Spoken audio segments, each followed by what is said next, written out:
Você deixou eu vou sozinha lá, cara?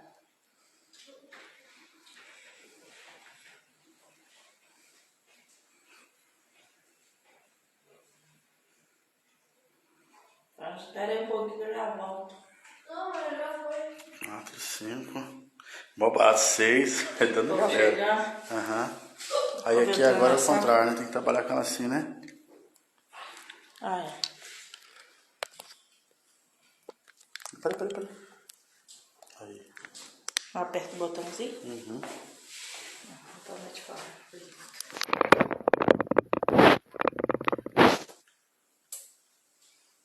Tem 12. Então, na hora que for tirar o comentário, você arrasta, mas só que não adianta, você não tá vendo, né? Vive que tá coçando. Vou assinar com você.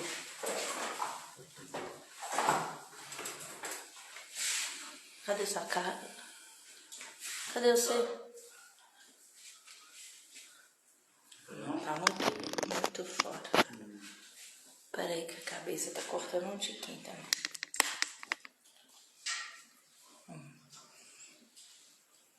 Tá pegando assim do seu ombro até aqui, ó. Beleza. Pode deixar assim? Pode deixar assim.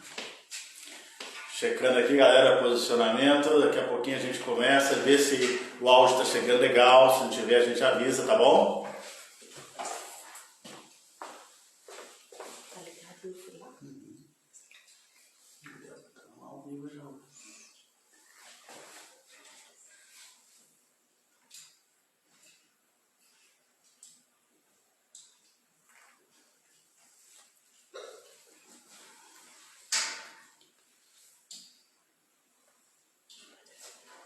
Pode assinar? Não.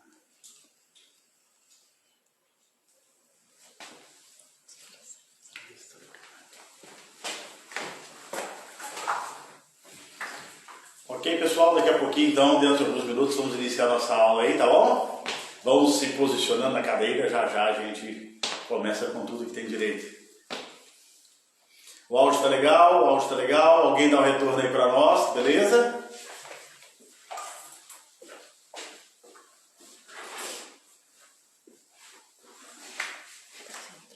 Entrou.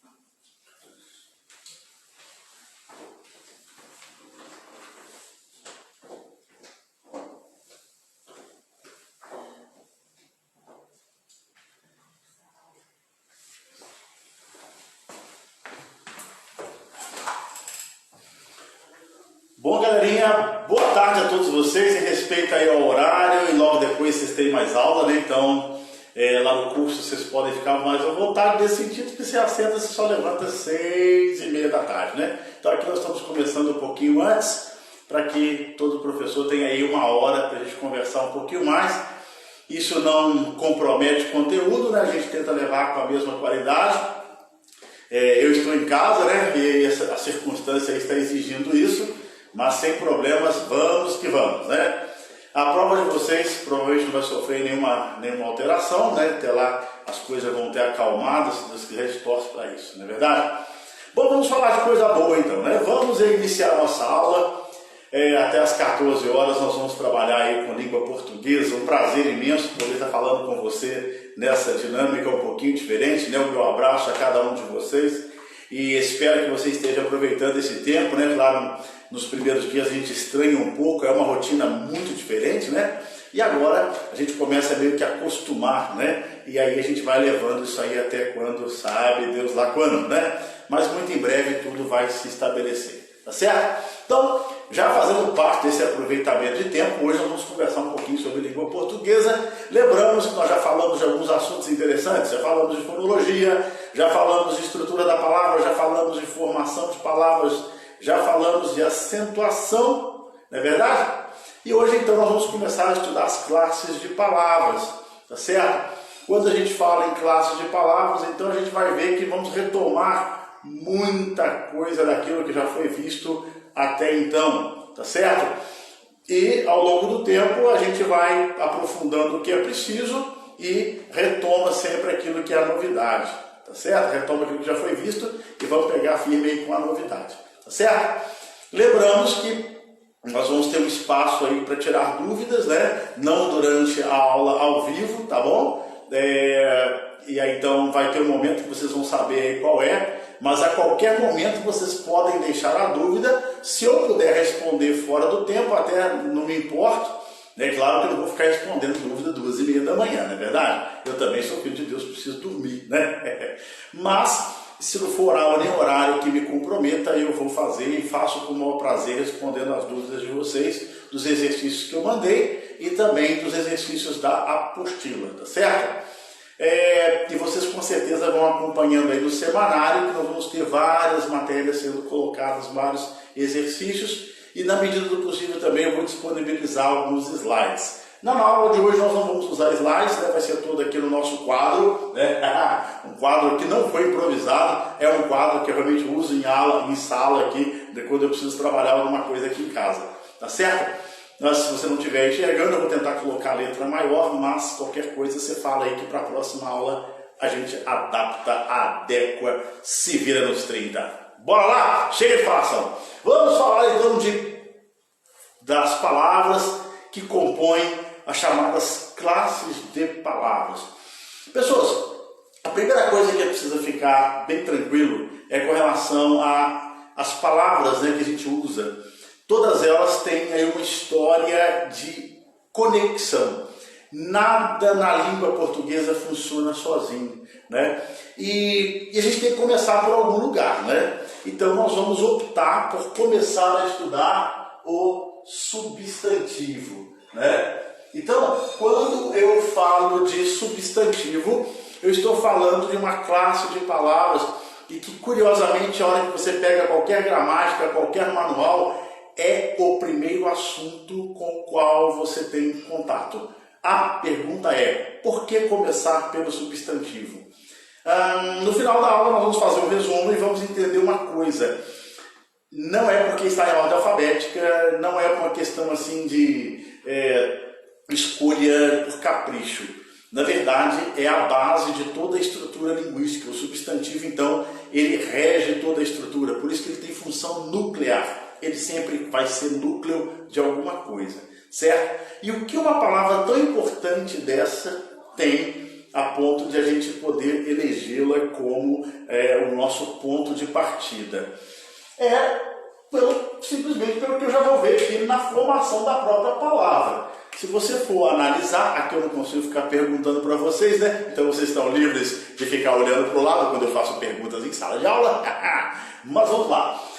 O radical da palavra substantivo vai até o N, é substan, né? Porque você tem a palavra substância, e a palavra substância, o C é o mesmo TI na língua portuguesa, e nós vamos ter aqui como significado de substância tudo aquilo que é percebido diferente, né? Então, quando eu penso em percebido diferente, uma das diferenças que a gente vai encontrar no elemento é quando esse elemento recebe um nome, né? Por isso, aqui nós vamos entender que o substantivo é a classe de palavra que dá nome aos seres, tá certo? É a classe de palavra que dá nome aos seres.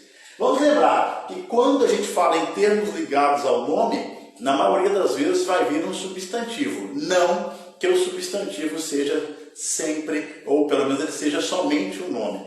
A gente vai ver que o substantivo ele é um nome por excelência.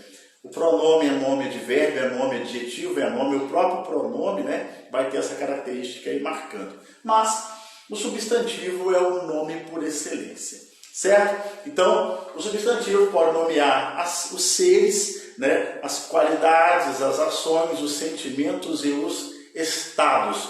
Depois a gente vai delimitar isso um pouquinho mais. Tudo que existe só foi percebido por nós, por exemplo, da cultura ocidental, porque as coisas recebem nome. Essa discussão é bastante profícua, mas eu não vou entrar nela agora não, tá? Pra gente, as coisas precisam ter nomes. E a partir daí você tem aí a propriedade da coisa. Só lembrar que toda vez que alguém descobre ou inventa alguma coisa, a primeira preocupação que essa pessoa tem é de dar um nome, beleza? Bom, partindo então desse princípio, dessa introdução, a gente vai observar uma coisa. Como o substantivo é a classe de palavra que dá nome aos seres, né? Então vou só lembrar aqui, só fazer uma adenda aqui, ó, o nosso paninho está aqui, ó. Não abandona jamais, né? O guerreiro não abandona sua luta, por mais que o Luciano enche o saco, tô nem aí pra ele, tá aqui o meu paninho, feliz da vida. Ele vai comigo onde eu for, bom demais. Bom, quando eu penso então no substantivo, gostaria de trazer uma coisa para vocês. Você já deve ter me visto com esse objeto aqui, né? Não vou usá-lo porque eu só uso para leitura. Esse objeto aqui, eu acho que ninguém aqui tem dúvida de que se trata de um óculos, e mesmo aqueles que nunca me viram de óculos, não tem dúvida de que isso aqui é um óculos. Beleza? Por que você não tem dúvida de que isso aqui é um óculos? Porque este objeto que eu tenho em mãos, ele tem características em comum daquilo que vocês conhecem como óculos. Duas alças, uma armação, duas lentes, daí o óculos, né? Um apoiador de nariz que abre e fecha. Bom, ainda que você nunca tenha visto esse meu óculos, você não tem dúvida de que isso aqui é um óculos. Por quê? Eu já começo a responder colocando a matéria na nossa lousa. Porque este elemento ele tem em comum características daquilo que eu conheço como óculos, né? Como eu falei para vocês, duas alças, a lente, né? A armação e etc. Então o substantivo ele pode ser comum quando você identifica a palavra a partir daquilo que você percebe em outras. Então por que eu conheço janela? Se eu mostrar para você uma janela, você vai dizer, isso aqui é uma janela. Mas por que é janela? Porque aquele elemento que eu estou te mostrando tem em comum características daquilo que eu conheço como janela. Ninguém tem dúvida de que isso aqui é uma mesa, porque vocês já viram outras mesas e vocês observam que aqui tem as mesmas características de uma mesa. Beleza? Ninguém tem dúvida de que isso aqui é um pincel, porque vocês conhecem outros pincéis e a hora que eu mostro para você esse objeto, você fala, é pincel porque tem em comum características de um pincel. Beleza? A oposição do substantivo comum é o substantivo próprio, certo? E o que acontece com o substantivo próprio? É quando do comum você atribui um nome que lhe é específico. Isso vale para seres animados e seres inanimados. Mas é mais comum na nossa cultura dar nomes a seres animados. Por exemplo, criança quando nasce é bebê, é neném, o que você quiser chamar ali. Mas quando alguém chama lá de Dagoberto, de Filisberto, de Creomilda, com todo respeito para as pessoas que têm esse nome, mas são nomes maravilhosos, não é verdade? Então, a pessoa chama essa criança de Creomilda, de Laurito. Então, está dando a essa criança um nome próprio. Então, deixa de ser comum. Criança é comum. Quando eu chamo pelo nome próprio, deixa de ser comum e passa a ser próprio. Isso vale também para os animais, né? Você tem um gato comum, aí você chama o gato de chenil, sei lá. Esse chenil é próprio. Então, o que a gente pode pensar é que todo substantivo próprio já foi comum um dia, tá bom? Isso vale também para os seres inanimados, tá? A criança adora ficar colocando nome em seres, né? Coloca nome na escova de dente, etc, etc, etc. Bom, além do substantivo comum ou próprio, o substantivo pode ser concreto, né? O que é um substantivo concreto? É tudo aquilo que eu posso ver, pegar, atribuir uma imagem. Isso lá na quarta série, mas aí depois a gente vai melhorar isso um pouquinho. São seres em que a existência e ou permanência não dependem do homem. Então vamos lembrar, o que é um substantivo concreto? É tudo aquilo que eu posso ver, pegar, atribuir uma imagem e tudo aquilo que a existência e ou permanência não depende do homem. Pessoas, como assim? Tem coisas que não dependeram do homem para existir e não dependem do homem para permanecer. O grande exemplo é o Sol. Quantos bilhões de pessoas vieram e quantas pessoas virão e o Sol vai estar por aí. Elas virão e vão embora e o Sol vai continuar. Por isso que o Sol é concreto. Esta mesa é concreta. Por quê? Ela dependeu de um homem para ser feita. Né? O Cicero está aqui à toa. Né? Então, você tem um ser que teve uma existência que dependeu do homem. Mas veja bem, a permanência da mesa não depende do homem, verdade? Né, você não precisa ficar falando que essa peça aqui é uma mesa para ela ser mesa. Basta que alguém faça. A permanência dela não depende do homem, tá certo? Ah, professor, mas e se o homem queimar? Ah, pois é, mas o peso dela é concreto. Pronto. Né? Aí até alguém queimar, a hora que ela queimar não existe mais, aí sim, ela não é nada. Mas enquanto ela existir, ela é concreta. Beleza? Bom, para se opor ao substantivo concreto, nós temos o substantivo abstrato, né? E aqui, pessoas, eu gosto sempre de citar uma palavrinha que vai nos ajudar a guardar quais são os substantivos abstratos, que é a palavra quase, né? Q-U-A-S-E. Então, serão os substantivos abstratos: qualidade, ação, sentimento e estado. Então, eu vou repassar aqui. Serão os substantivos abstratos: qualidade, eu botei quantidade, né? Nossa, falei errado aqui. É qualidade, ação, sentimento e estado. Beleza, feiura, qualidade. Ação, traição, multiplicação, explicação, o andar, o correr. Né? Sentimento, amor, paixão, saudade, fome, dor. E estado, morto, vivo. São estados aí que a gente precisa de alguém que represente, se não tem, né? Não existe morto e vivo se não tiver alguém para ser morto ou vivo. Então depende do homem, beleza? Então, a diferença entre concreto e abstrato não é tão simples, né? Vai chegar uma hora nesse meio aqui que a gente pode ficar na dúvida. Então você pode usar a palavrinha mnemônica que me ajuda a guardar que os substantivos abstratos são qualidades, ações, sentimentos e estado. Tá bom, velho? Se tiver alguém assistindo a aula com você, aí, seu pai, sua mãe, seu cachorro, papagaio, namorado, etc, etc, um forte abraço a quem está conosco, acompanhando aí a nossa live. Tá bom? Continuando aqui, pessoas, nós vamos agora falar um pouquinho sobre uma matéria que nós já assimilamos aí nesse início de ano. O substantivo, ele pode ser primitivo, né? O que é uma palavra primitiva? É uma palavra que não tem desinências, melhor, não tem afixos. A palavra primitiva, ela não tem prefixo e não tem sufixo, tá? Então, nenhum afixo, tá? Então, por exemplo, teto, luz, sol, são palavras primitivas. Por sua vez, a palavra primitiva vai se opor a uma palavra derivada, né? A palavra, o substantivo derivado é aquele que vem de outra palavra. Em outras palavras, é uma palavra que tem prefixo ou sufixo. Por exemplo, de luz, você tem luzeiro, luzinha, né? Você tem de sol, você tem insolação, solar, né?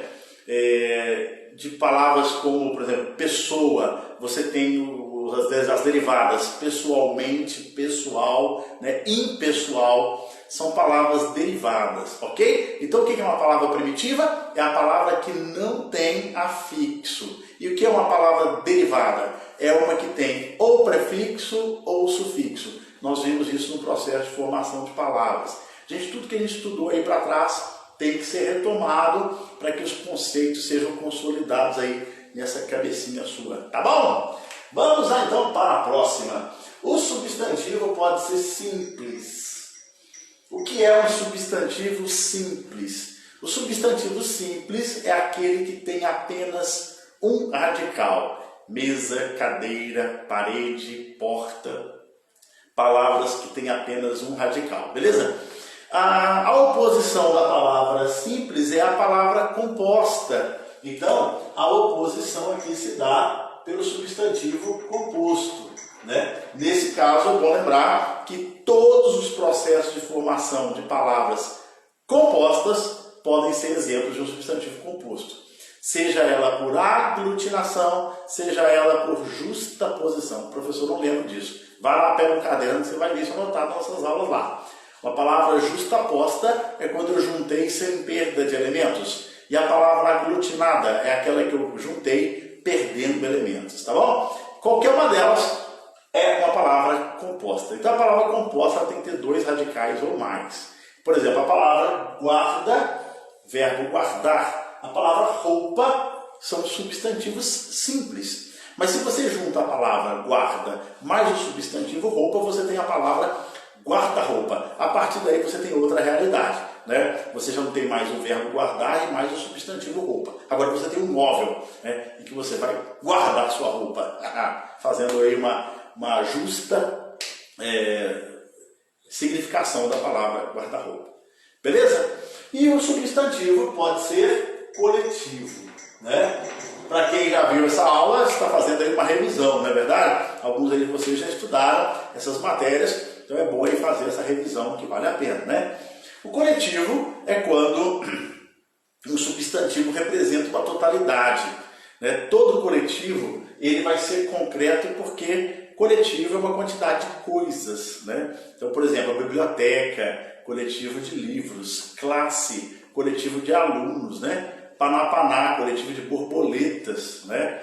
Você tem ali audioteca, lá no seu celular você tem um coletivo de áudios, né? Músicas, que também pode ser uma discoteca se for um coletivo de discos, né? Manada de elefantes, né? Vara de porcos, aviões de guerra, né? Esquadrilha, aviões de guerra, treinamento, ataque. Esquadrilha. E se for, por exemplo, a Latam, a Gol, então ali eu tenho uma frota, tá? Quando os aviões são comerciais, é uma frota. Mesmo vale para navio. Armada, navios de guerra, treinamento ou ataque. Mas você guarda, né? E você tem também uma empresa que pode ter vários navios, então você tem uma frota. Lembramos então que o coletivo é sempre uma palavra concreta, beleza?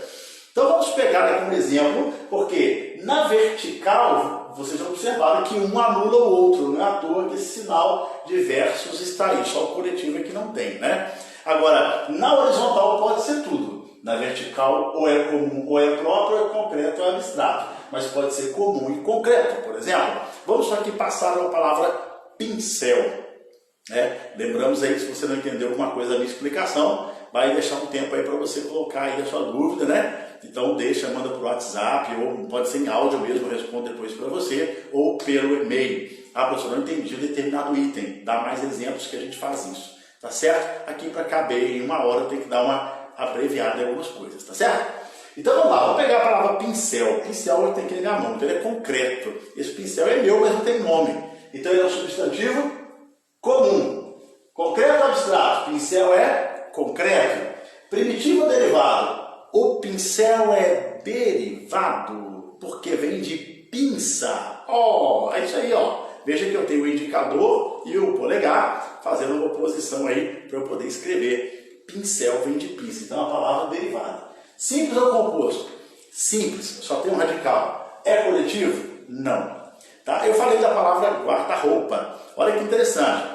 Guarda-roupa é comum, guarda-roupa é concreto, guarda-roupa é primitivo. O fato de ter duas palavras não quer dizer que seja uma palavra derivada. Só é a palavra derivada aquela que tem afixos. Tem que ter prefixo ou sufixo. Agora, guarda-roupa é uma palavra composta, né? Como nós vimos ali no exemplo. Tá? E guarda-roupa não é coletivo. Como é que eu faço para que guarda-roupa ou guarda-chuva, como queiram, seja uma palavra derivada? Você tem que colocar um sufixo, né? Guarda-roupinha, guarda-chuvada, aí ela passa a ser composta e derivada. Mas a palavra guarda-roupa tem dois radicais, não tem nenhum afixo. Ficamos entendidos? Beleza. Vamos para a segunda parte do estudo do substantivo. Lembra que no início da aula eu falei que o substantivo é uma classe de palavra variável? Vamos agora então começar a provar e estudar um pouquinho essa variação do substantivo. Bora lá? Enquanto eu vou apagando, eu já vou falando, né?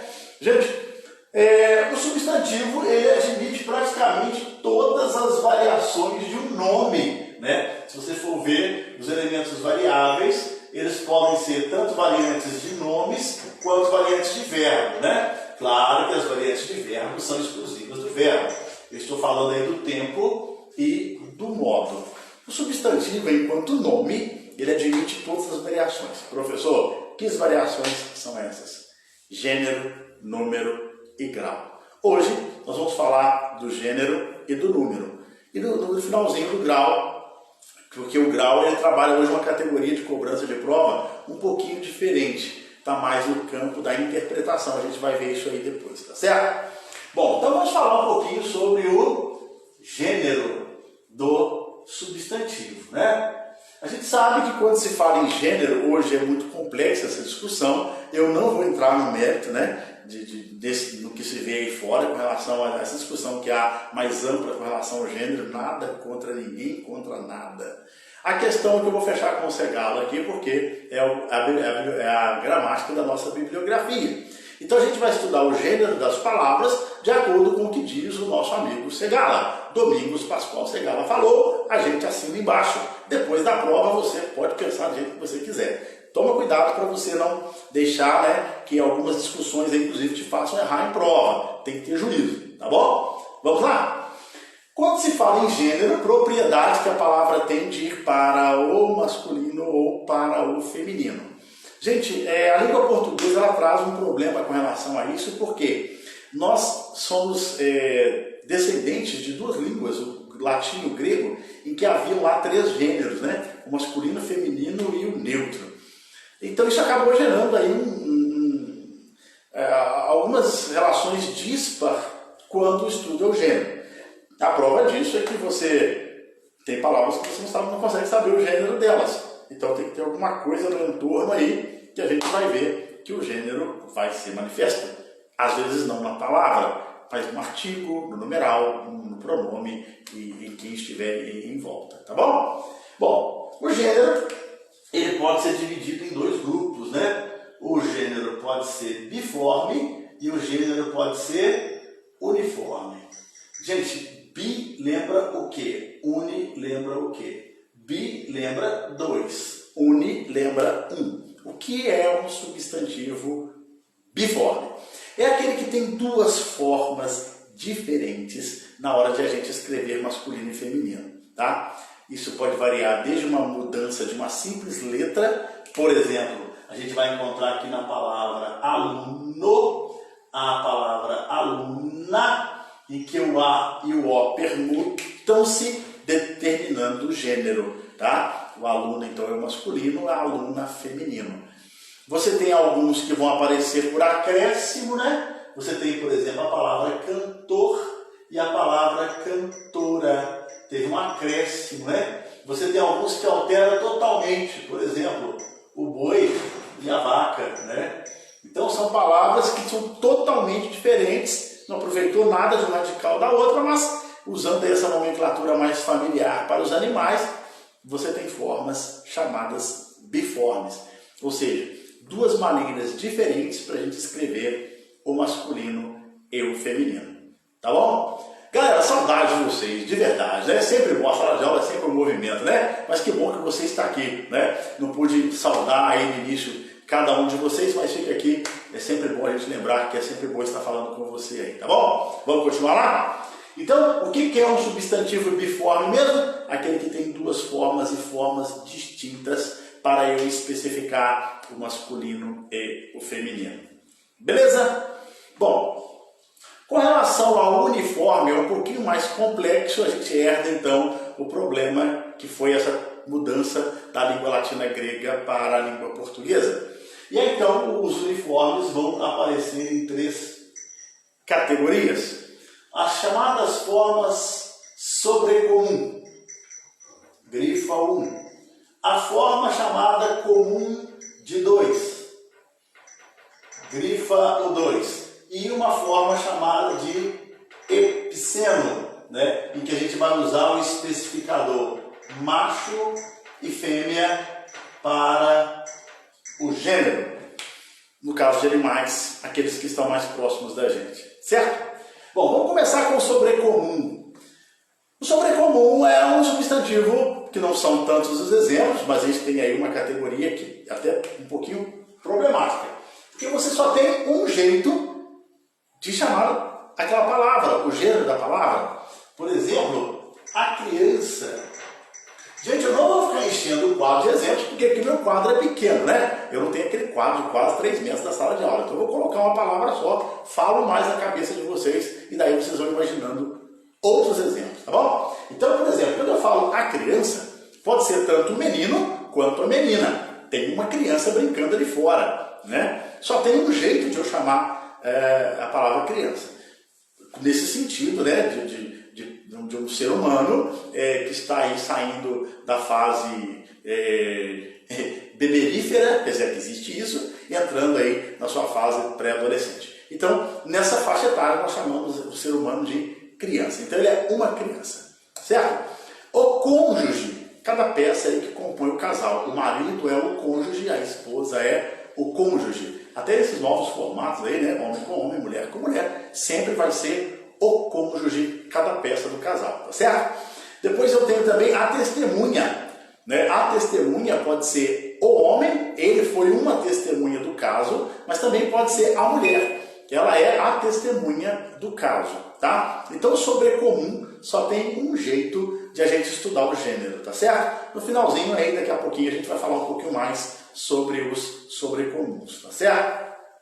Já o comum de dois é quando eu tenho duas maneiras de expressar o gênero, não pela palavra, mas no entorno dela. O exemplo clássico, né, por exemplo, é o cliente e a cliente. Né?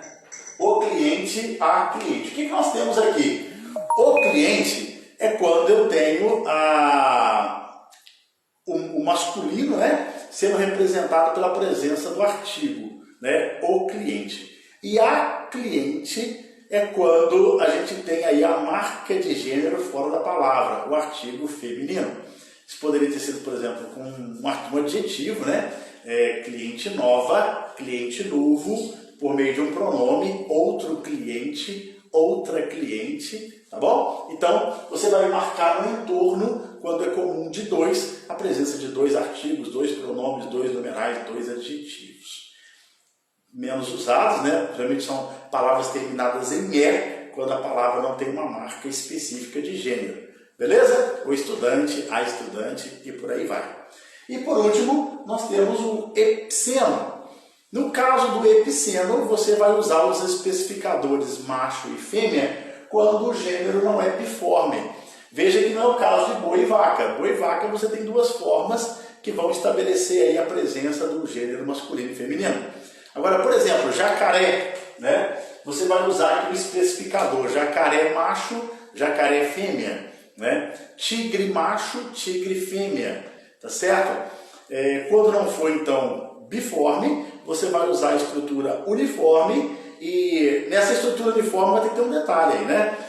Isso só é usado porque quando a gente tem a nomenclatura nossa pessoal, próximas de nós em casa, você não fica usando aquela nomenclatura técnico-científica latina. Por exemplo, ninguém fala que no meu quarto tem um Aedes aegypti. A gente fala que o nosso quarto é um pernilongo, né? Então, se você for falar Aedes aegypti, tem uma forma escrita para o masculino e uma forma escrita para o feminino.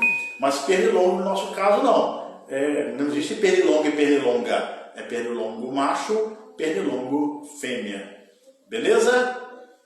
Feito então o estudo do gênero, a gente vai falar um pouquinho rapidamente sobre os sobrecomuns aqui, tá certo?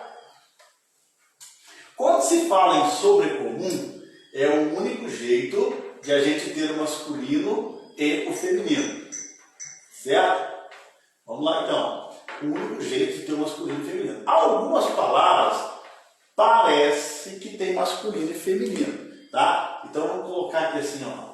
Variação semântica do sobrecomum.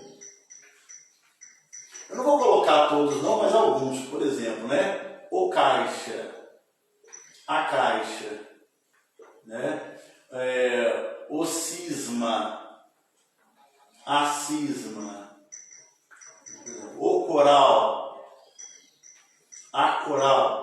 Né? Chega aí a 12, 13 mais ou menos. Eu vou falando alguns aqui só para a gente perceber a diferença. Por exemplo, o caixa não tem como feminino a caixa. Por que é sobrecomum, galera? Eu não mudo a escrita da palavra. O artigo é que vai determinar. Nesse caso, não o gênero, mas o significado que foi mudado. Então você tem o caixa como local de pagamento e recebimento. E a caixa é um recipiente. Então não é a mesma coisa, né? Agora, o cônjuge, e no caso ali, né, o cônjuge, o marido ou a mulher, não mudei o significado, tá certo? É alguém que se vincula por contrato a outra pessoa. O cisma, né, seria aí uma grande divisão, não é verdade? E a cisma, sentimentos de desconfiança ou paquera, dependendo do caso, né?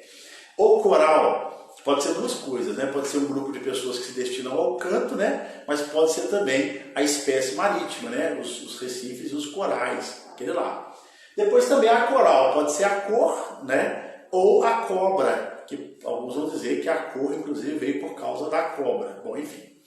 Então, você tem aqui o guia, a guia, né? O estepe, a estepe, né? O grama, a grama. Tem uma lista aí de 12, 13 substantivos sobrecomuns que, ao serem alterados, vão alterar o significado. Muito cuidado, que essa matéria costuma vir em prova e na hora a gente sabe, sendo fácil, não sei porquê, mas tem uma hora que a gente acaba embolando. Toma um pouquinho de cuidado, tá certo? Bom, então aí é o finalzinho do estudo do gênero, né? Então lembramos que o substantivo pode ser biforme ou uniforme. Bi, duas formas, uniforme, uma única forma. Beleza? Vamos agora falar do número do substantivo. Vamos lá? Quando eu falo em número do substantivo, lembrando, né, que eu vou depois disponibilizar os slides para vocês olharem, revisarem, né, darem uma olhadinha nessa matéria com calma e pintando ou permanecendo a dúvida, entre em contato com a gente pelo WhatsApp ou pelo e-mail, tá bom? Então agora vamos falar um pouquinho sobre o número, né? Quando eu falo número, é a possibilidade da palavra estar no singular ou ir para o plural. No caso do substantivo, parece que é um estudo até meio bobinho, né? O pessoal fala, pessoal, você não tem vergonha de ensinar isso pra gente, não? Primeiro, não estou ensinando nada, né? A experiência nossa, ela já é suficiente para você fazer esses julgamentos. Mas, como se trata de uma prova escrita, muita atenção. Aqui vocês vão ver que eu posso ser vendido por algumas estruturas aqui, tá certo? Nesse caso aqui é bom a gente ficar atento, né? Que o ouvido, né, o que a gente ouve, nem sempre é o que a gente escreve. Quero chamar a atenção de vocês para os parônimos. Daqui a pouquinho eu converso com vocês a esse respeito. Mas vamos lá, vamos ver como é que funciona esse negócio. Bom, o grande macete aqui, né, é a gente olhar a terminação, né? Veja que teve um outro estudo que a gente se apoiou na terminação, estão lembrados? Regra de acentuação. Vimos que as 3 primeiras regras básicas são baseadas na terminação, lembra? As monossílabas tônicas, as oxítonas e as paroxítonas são regras de acentuação baseadas na terminação. Não vale ler o que eu ouço, vale ler o que eu vejo. Questão gráfica, aqui é a mesma coisa, tá? Aqui nós vamos observar que, dependendo da terminação gráfica da palavra, você vai colocar o plural de uma forma. Por isso que não vale aquela máxima de que toda palavra terminada em S é plural e toda palavra terminada sem S é singular. Isto não está escrito em lugar nenhum. Tá bom, pessoas? Então a primeira delas é bobinha mesmo, né? Talvez seja aqui o caso da bobinha. Mais ou menos, só acredite vendo. A terminação em vogal vai fazer com que você pluralize a palavra colocando S. Né? Então, toda palavra que terminar em vogal, você faz o plural em S. Professor, isso eu já sei. Pois é, essa primeira parte realmente é fácil. Essa eu tenho vergonha de falar para você. Eu sei que ninguém erra, por exemplo, o plural da palavra casa. O plural da palavra casa é casas. Valeu? Só para reforçar aí, porque isso aí você acabou de descobrir o Brasil. Mas agora vamos então aos problemas. Peguei você. Eu acho que você já deve ter visto alguém pronunciando errado o plural da palavra degrau. Eu acho que você já deve ter ouvido degraus. Mas não é. Por que o plural da palavra degrau, deve ser degraus. Porque você acabou de aplicar a regra que eu falei aqui agora. A palavra degrau acaba com vogal, então você acrescenta S. Professor, de onde é que vem degraus? Eu vou te explicar daqui a pouquinho. Quer ver outra que a turma anda tropeçando aí fora? Muita atenção! É a palavra chapéu. Qual é o plural da palavra chapéu? Eu tenho certeza que você já ouviu chapéus, mas não é. Por quê? A palavra chapéu está terminando com vogal. Então, o plural de chapéu vai ser chapéus. O plural de troféu, troféus, porque acabou com U e U é vogal. E se acaba com vogal, eu acrescento S. Combinado assim? Vamos ver então de onde é que veio o probleminha que eu falei para você que agora é de degraus e chapéus. Pelo amor de Deus, fala baixo, senão você fala que o professor está falando errado. Não, há uma explicação, né? E a explicação está na letra B. A explicação está na letra B. Você vai ter palavras, substantivos mais especificamente, que são terminados em al, el, il, ol e ul. Então, para as palavras terminadas em al, el, il, ol e ul, você vai fazer o plural em is. Por isso que o plural de varal é varais.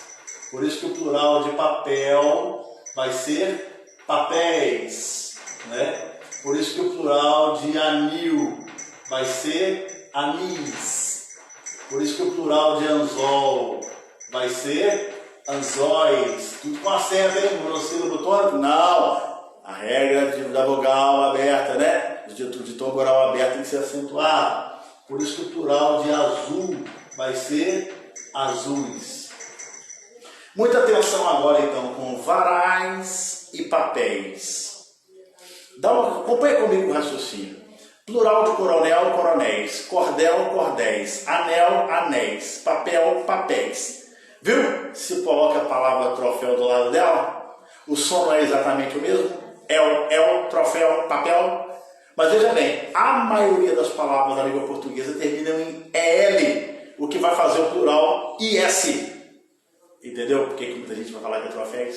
Porque o som é exatamente o mesmo, só que a palavra troféu eu escrevo com vogal. Entenderam? Então, troféus, chapéus, papéis, coronéis, cordéis, porque terminam com EL. O mesmo caso vai acontecer com varal, né? Varal, varais, jornal, jornais. Degrau, muitas vezes você vai escutar degraus, mas o som é igual, mas eu escrevo diferente. Jornal, né? Jogral, eu escrevo com AL, por isso que vai fazer em AIS. Muita atenção com isso aí, né? A gente sabe que a língua falada não tem tanto problema assim, a gente às vezes até ri da pessoa, mas deve respeitar e ajudar na medida do possível, mas na hora de escrever não dá para passar um negócio desse. Muita atenção. É simples, mas merece cuidado. Espero que vocês tenham me entendido. Se não entendeu, manda o áudio, manda a dúvida que a gente passa para vocês lá, tá bom? Segundo caso vai ser a letra, na verdade o terceiro, né, é a letra C. Vamos apagar, né, porque o nosso quadro não é aquele quadro de 2 metros. Depois você vai poder assistir os vídeos aí de novo. Ou o pessoal já está providenciando um jeito de que esse vídeo fique mais que 24 horas aí no Instagram. Vai levar isso para uma outra plataforma e por enquanto eu vou gravar no Instagram. Depois a gente grava em outra plataforma também. E eu estou gravando aí algumas seleções de aulas para ficar depois disponível para vocês, tá bom? Pequenos quadros para que você possa tirar dúvidas e rever as nossas aulas. Isso pode te ajudar de alguma forma. Vamos lá para a letra C? A letra C é o plural de palavras terminadas em R, S, Z e L. Quando o substantivo terminar em R, S, Z e L, você vai fazer o plural em ES. ES. Então, muito cuidado aqui, né? Por exemplo, a palavra par, o plural vai ser pares. A palavra país vai ser plural países. A palavra raiz vai ter plural raízes. E a palavra mal, substantivo, vai ter o seu plural males. Atenção aí, por que país tem acento mesmo? Oxítona terminado em I? Claro que não. I tônico do hiato, segunda vogal, está seguido de S, então é acentuado. Por que raiz não tem acento mesmo, gente? O I está seguido de Z. E raízes tem porque o I agora passa a estar numa sílaba sozinho. Gente, tirando a acentuação, que é sempre bom fazer uma revisão, essas possibilidades, né, das vogais R, S, Z e L, você faz o plural então em ES. Pessoal, já observou então que até agora já vimos 3 variações, né? A palavra termina em vogal, acrescento S, AL, L, EL, OL, UL, IS, R, S, Z e L, ES. Muita atenção, não é uma matéria tão simples assim, tá bom? Bom, e para terminar esse par do quadro, que ainda tem mais uma, eu tenho a letra D, né, que é o plural de formas terminadas em M, que você faz o plural em MS. Essa é muito fácil, né? Então, o substantivo bem, cuidado que bem pode ser advérbio, né? Mas ele fala bem, ele estuda bem, advérbio. Mas o bem foi confiscado, os meus bens foram devolvidos. Nesse caso, então, a palavra bem é assim, né? O caso de bombom, bombons, porque acaba com M e você faz plural em MS. Tem muito mistério isso não, né? Esse é bem tranquilo. Beleza? Vamos agora para a letra E.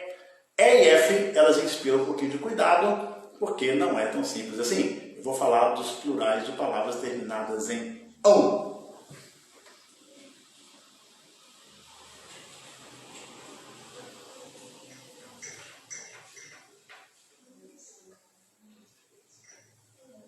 Vamos lá então. A, B, C, D, E. Quando a palavra termina em ão na língua portuguesa, ela vai ter um procedimento triplo, né? 3 formas de acontecer. Você pode ter o plural em ãos, em que eu aplico a regra geral, ou seja, a palavra terminada em vogal eu acrescento S, mas isso não vale para todas as palavras. Nós temos uma segunda possibilidade, que são os plurais em ões. Essa forma é a forma mais recorrente na língua portuguesa. Não é à toa que o plural de caminhão é caminhões, de balão é balões, de sabão é sabões, de limão é limões e vai por aí afora. A maioria porque essa carga latina ela veio pesada para cima de nós, tá certo? E nós temos uma terceira possibilidade, que é o plural em ães, né? Ães. Menos palavras, menos ocorrências, mas ainda assim uma marca bastante significativa na língua portuguesa. Só passando a origem disso rapidamente para vocês, tá? Ãos vem do plural latino anus. Eu sei que alguns já falaram, pensaram bobagem. Eu conheço vocês. Ons, ones e ães da forma latina ales. Então, por exemplo, a palavra mãos em latim é manus. Viu? Anus é aberto. Manuscrito, manual, vem daí, ó. Ones é o plural latino ons. Por isso que o plural latino da palavra leão, por exemplo, vai ser leones. Beleza? E anes, plural latino da palavra cão é canes. Plural latino da palavra pão é panes. Por isso dá canil, canino, dá panetone, panificação. Beleza? Bom, então essas 3 formas têm uma predominância para a forma ons.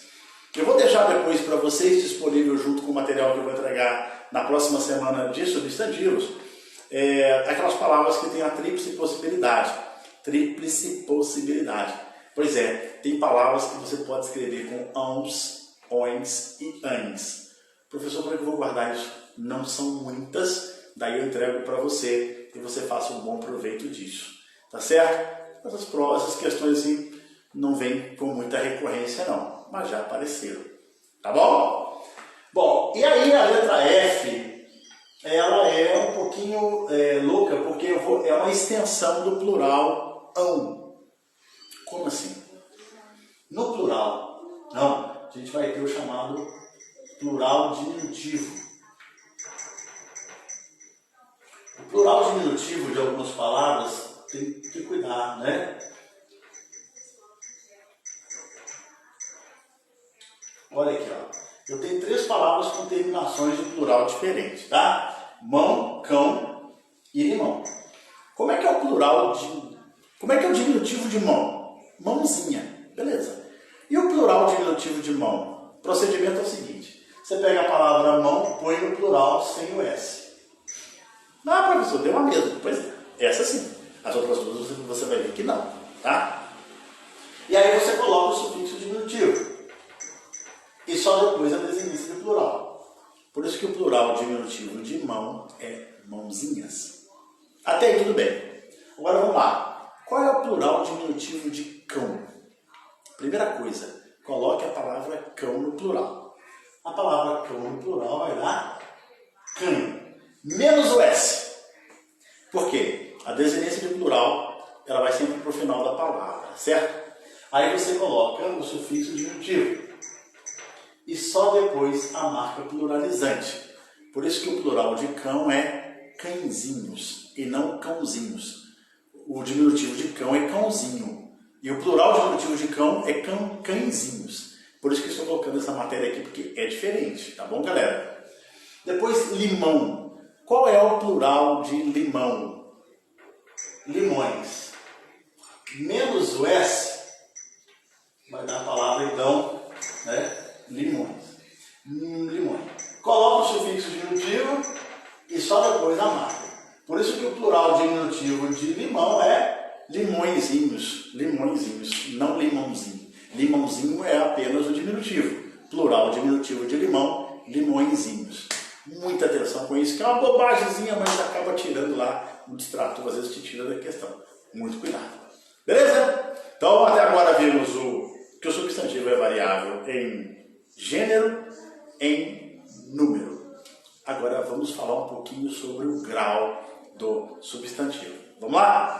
Bom, enquanto eu vou apagando, a matéria já vai rolando, não é verdade? A gente vai ter aí, no caso do grau dos substantivos, né, uma forma de cobrar um pouquinho diferente, né? Ultimamente eles não têm preocupado muito com essa questão de tamanho, não. Não é que não venha isso em prova, tá? Quem aí já passou aí por uma questão dessa já percebeu. Inclusive eles usam palavras do dia a dia. Eu me lembro até de uma que veio na prova da ESA, né? Que o pessoal ficou na dúvida se vitrine era diminutivo, né? No vitrine não é diminutivo de vidro, mas aí o pessoal ficou achando que era, né?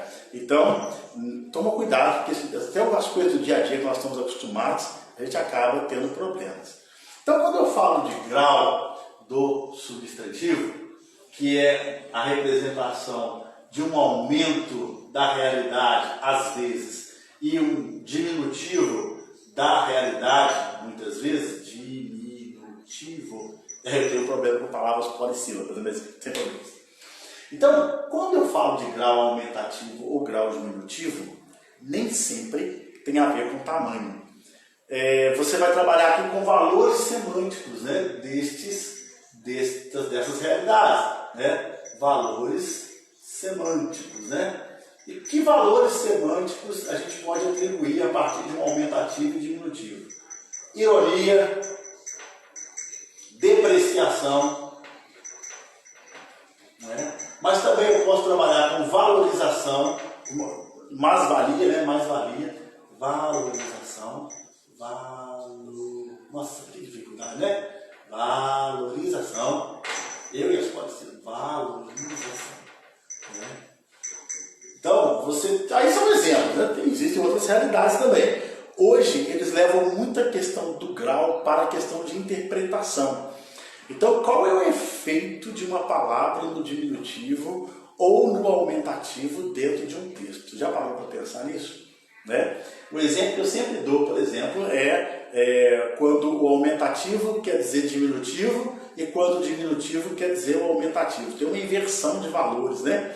Às vezes o sujeito tem 1,88 m, né? Igual essa turma aí que vai para testa quando entrar em formatura, né? Que vai ficar na frente lá.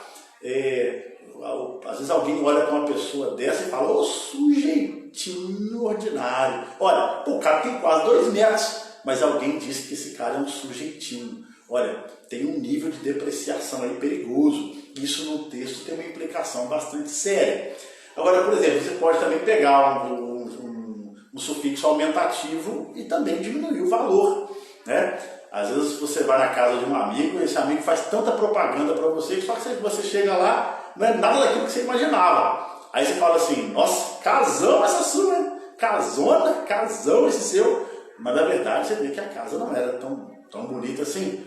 Então você foi irônico usando aumentativo.